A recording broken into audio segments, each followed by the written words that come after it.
Kita sering mendengar istilah tradisi, adat istiadat, ya bahkan setiap tempat itu berbeda tradisinya, gitu kan?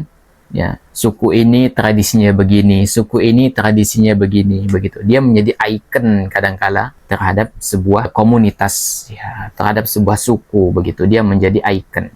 Tradisi ini adalah sesuatu yang sifatnya turun-temurun, ya, karena dia diwariskan begitu dari generasi ke generasi dan dilakukan secara berulang sehingga dia menjadi suatu identitas bagi komunitas tersebut.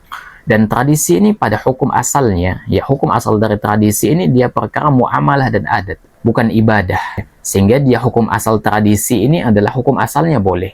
Kita punya adat, kita punya tradisi, hukum asalnya adalah boleh. Itu hukum asalnya. Sampai ada dalil yang melarangnya. Oleh karena itu, para ulama menetapkan sebuah kaidah al-aslu fil adatil ibahah. Bahwasanya hukum asal dari adat kebiasaan itu adalah boleh. Hukum asalnya adalah boleh. Nabi SAW juga punya adat, gitu kan? Bangsa Arab punya adat. Dan Nabi SAW itu punya adat kebiasaan yang tetap beliau pertahankan, dan ada adat kebiasaan yang beliau tinggalkan. Itu menunjukkan bahwasanya tidak semua adat itu boleh untuk kita ikuti. Sehingga sebagai seorang muslim yang memang pantas untuk kita lestarikan itu, ya kita harus lihat-lihat dulu. Mana yang pantas, mana yang tidak pantas, mana yang harus dibuang, mana yang harus ditinggalkan. Kita harus tahu itu. Dan kita harus memahami kaidah-kaidah. Islam ini datang, dia tujuannya bukan untuk menghapus tradisi. Islam itu datang bukan untuk menghapus seluruh tradisi, tidak. Akan tetapi, Islam itu datang untuk menghapus tradisi yang mengandung kesyirikan, mengandung kebid'ahan, mengandung kemaksiatan, atau dia memang bertentangan dengan syariat. Adapun ada tradisi yang tidak bertentangan dengan syariat,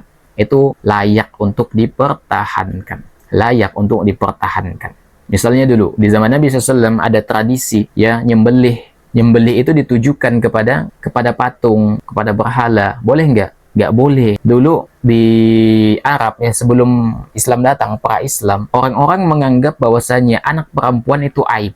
Anak perempuan itu aib. Sehingga ketika mereka mendapatkan atau mendapati istrinya melahirkan seorang perempuan, mereka menganggap itu sebagai aib yang besar. Bahkan di sejumlah literatur sejarah, ya, para Islam itu banyak orang-orang kafir yang mengubur anak perempuannya hidup-hidup. Mungkin antum pernah dengar gitu kan, ada sebuah kisah di mana Umar bin Khattab juga mengubur anaknya gitu kan. Tapi ini adalah kisah fitnah yang dibuat orang Syiah. Ini adalah kisah fitnah yang dibuat orang Syiah. Adapun tradisi mengubur anak perempuan karena rasa malu itu memang ada gitu kan. Tapi berkaitan dengan kisah Umar, ini adalah fitnah dari orang-orang Syiah.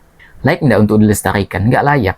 Kemudian ada sebuah tradisi kebiasaan dulu, ketika orang mau safar, perjalanan jauh, ini tatayur namanya ya, dia melepaskan seekor burung gitu kan. Kalau burung itu misalnya terbang ke kanan, maka mereka akan melanjutkan safar mereka karena itu pertanda baik. Kalau burung itu terbang ke arah kiri, itu pertanda buruk sehingga mereka mengurungkan niatnya gitu kan. Kalau burung itu terbang misalnya selain di antara arah tersebut, berarti coba lagi begitu ya. Ada peluang untuk coba lagi begitu. Atau mengundi nasib gitu. Ya, mengundi nasib gitu kan. Itu adalah di antara tradisi atau adat yang tidak sesuai dengan syariat kita, sehingga memang pantas untuk ditinggalkan gitu kan ya. Karena di situ mengandung kesyirikan, dia ada kesyirikan di situ.